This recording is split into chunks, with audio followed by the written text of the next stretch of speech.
Hi, this is Will with My Spiritual Clarity, and today's video is on the third myth of the Helper's Paradox, which is, I'm going to call it either or black and white thinking.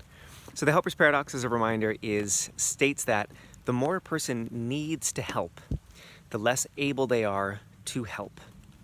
And I see this showing up all over the place, especially for my clients who are healers and coaches and therapists who want to be more visible out in the world, but they seem to keep finding other things to do. They reply in long replies to people's posts, or they're very, very helpful to their friends and family, or even to the clients that they have where they do lots of pro bono work. They end up doing a lot of helping, and they end up not getting their work done. And so I find this third myth comes up all the time. I don't have as clear of a title for it as others, but it's basically this either or thinking, this black and white thinking.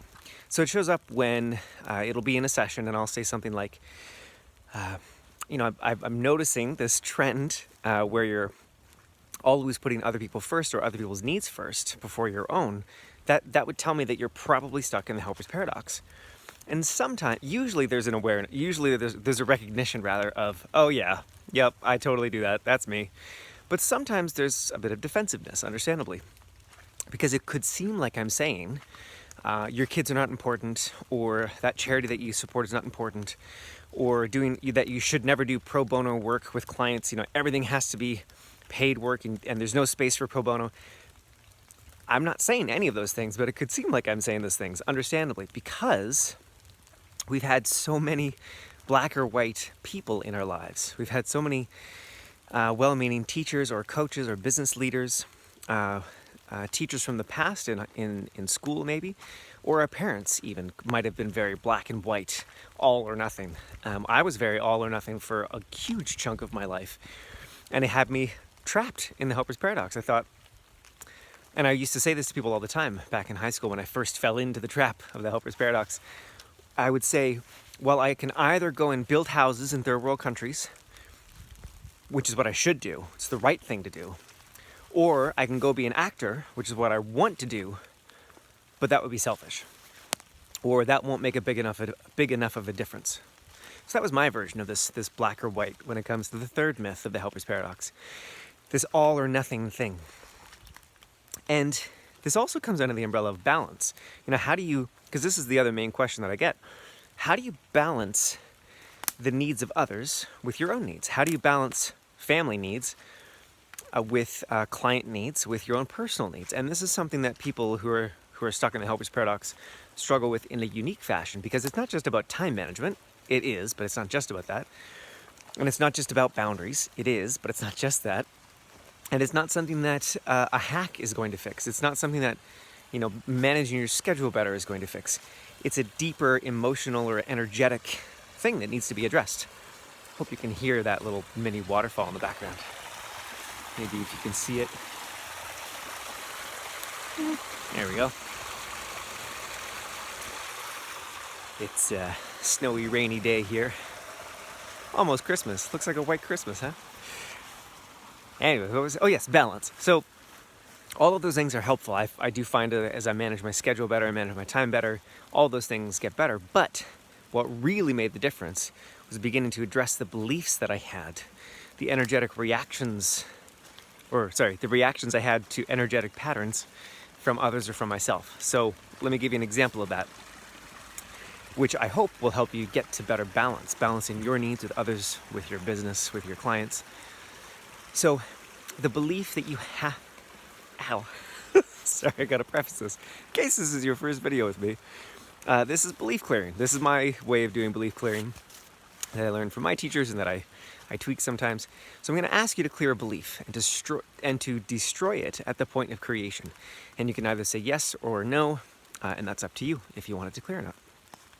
And for deeper information on that, I have other videos where I explain it in more detail.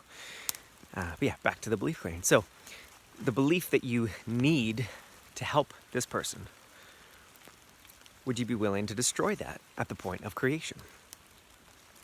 So, and again, this is why I'm adding it to this video on this myth, because our brain, or our you could call it your adaptive child, you could call it your unconscious, you could call it your ego, whatever you want to call it, it doesn't want you to have freedom in this area. It wants you to stay trapped or stuck in some other way. This is not your, whatever we want to call that, it's not your highest self.